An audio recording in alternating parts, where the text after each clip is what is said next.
So for our do now, I want you all just to have a little look at the picture. I only want you to infer one thing and write down one detail.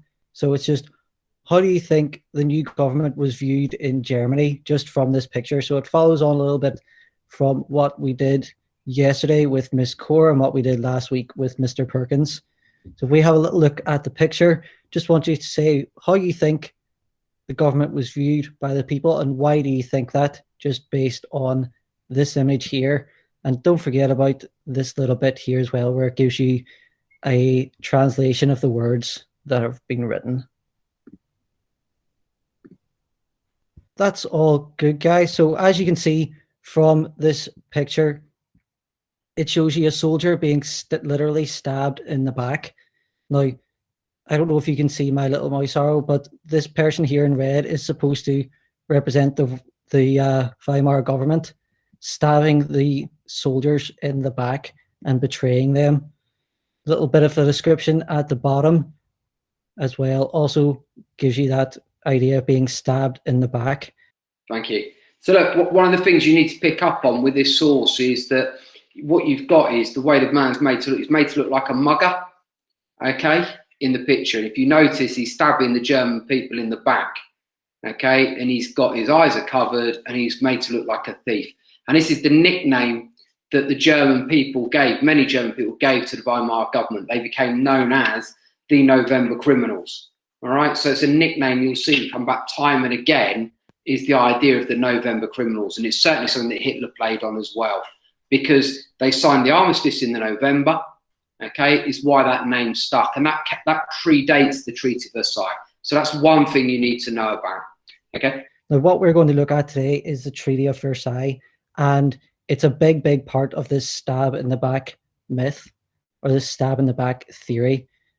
So, Treaty of Versailles, it wasn't signed until 1919, okay, and that's whenever the war officially ended.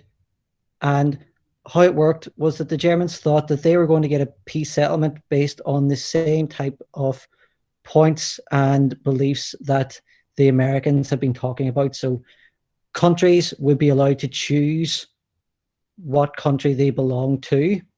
So they wanted to try and dismantle all empires and give lands back to the countries that owned them. And Germany thought that they would be treated this way, so they would be able to keep all of the big area of Germany that they had. But whenever the terms were published, Germans were not happy at all.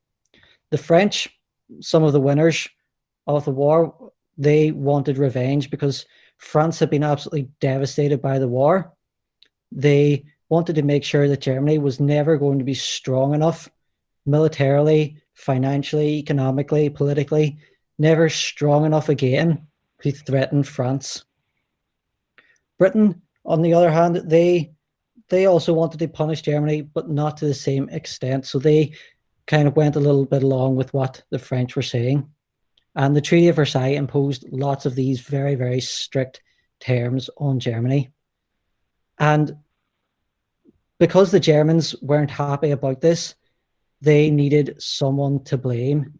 They needed someone who they could say it was their fault for signing this, their fault for doing this to Germany.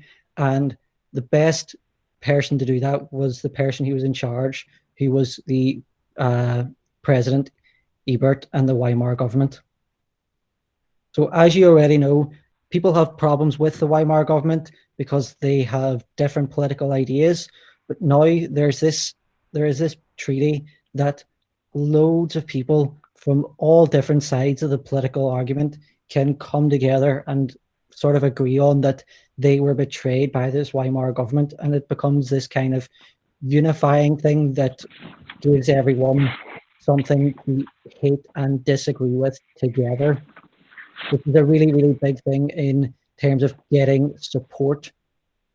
Okay, if everyone is pushing the same message, no matter what type of what side of the political argument they're pushing it from, they're all saying that this Treaty of Versailles was really horrible and really, really bad.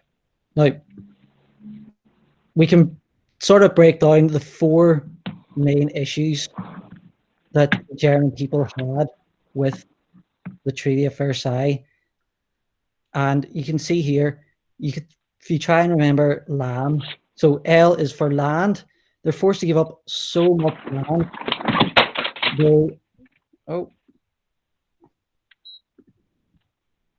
Jasdeep, if you could just mute yourself, please. Thank you. They were forced to give up so much land. They had to give over their colonies to the Allied powers. So England, France, they took some of their colonies. Areas close to France here, Alsace-Lorraine, this little yellow bit here was given to France. Places were given to Belgium. Other areas were to be looked after by the League of Nations, which is kind of like an early UN. Poland got lots of land, and there was to be no union with Austria. Then the second one then is the army. Now, as I said, France was terrified of the idea that Germany could ever become strong enough to fight and sort of destroy them again. And because of that, they wanted to make sure that Germany never had a strong army. So their army wasn't allowed to have more than 100,000 men. And if you think back to our lessons in year 8, where we looked at World War I and the number of people who were dying in single battles then, you know that 100,000 men is not a lot, not in terms of the way wars were being fought at that stage. They weren't allowed to have tanks, armored cars, or any heavy artillery. So sure, they also didn't want them to say, well, if we can't have a lot of soldiers, we can have a lot of armored things. They have no aircraft and no navy bigger than 10,000 tons. So this is a way as well for England to protect itself, because obviously, as you all know, the English Navy was a really, really big, strong, powerful force, and they don't want the Germans to be able to compete with them either. Money is the final thing. Now, I've already said that France had been absolutely destroyed by World War I, and France and England wanted Germany to start paying them money so that they could rebuild. The reparations were fixed at 6.6 billion, which I know is a lot of money in general, but back then it was even more than what it would be considered now. You're talking possibly tens of billions or hundreds of billions if it was adjusted for today's money. It was a huge, huge amount, and Germany was absolutely enraged at the fact that they would have to pay this back. And then very, very last one, our B, is for blame. The reason why they were able to make Germany give up the land, reduce down their army, and pay back all the money is because of this part, is that Germany was forced to accept the blame for starting the war.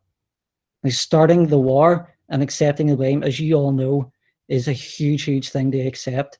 And it means then that the people who now have won could really impose all of these very, very, very strict measures on them. I know that some of you might be wondering, well, why did Germany go along with this? If Germany is, if the German people hate it so much and it's such a horrible, horrible treaty that they have to sign, why did they sign it? Well, simply put, their army was in no position to defend Germany anymore.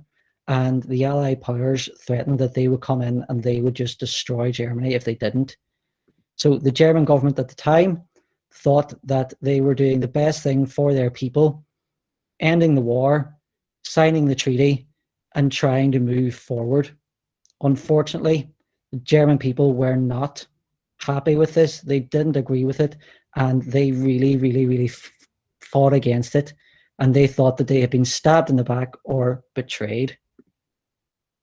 So this map gives you an idea of a few different things, and I can talk through it as well in the terms of land, army, and money.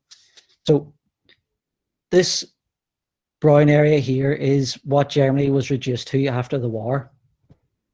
These yellow areas here and here, so The Rhineland, which is this area, was a big industrial area. Alsace-Lorraine was also quite an industrial area, and West Prussia gives access to the sea, which is really good for shipping. There are lots of ports and things there. You then have Austria here and Czechoslovakia there. Well, Monica, do you remember much about our World War One? There was lots of treaties. There was lots of different people coming in, and yeah, very good point, Mr. Perkins. Take A-level history.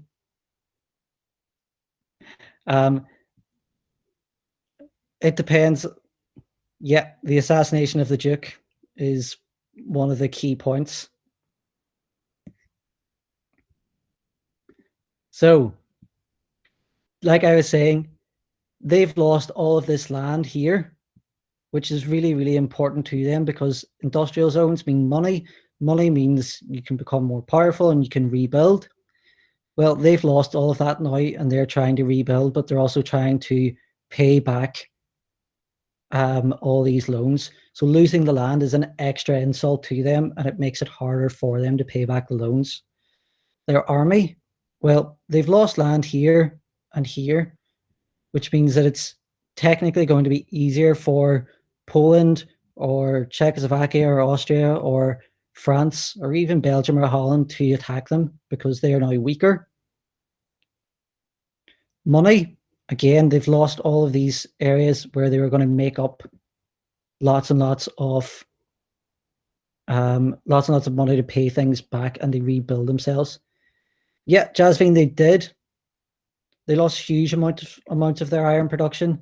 And if you have a look at this here in financial terms, it gives you a good idea of just how much they have actually lost. They even lose things like cattle and sheep, which might not sound like much, but could you imagine going and telling farmers here in England that they have to give up their livestock and give them to another country because of Brexit? Wouldn't go down well. And it's the same sort of thing. We're just going to finish up at the last section of your slide. You'll see what were the problems caused by the Treaty of Versailles. At the end of this, I just want you to write down your explanation. What were the problems? Why was giving up land, the army, money, and blame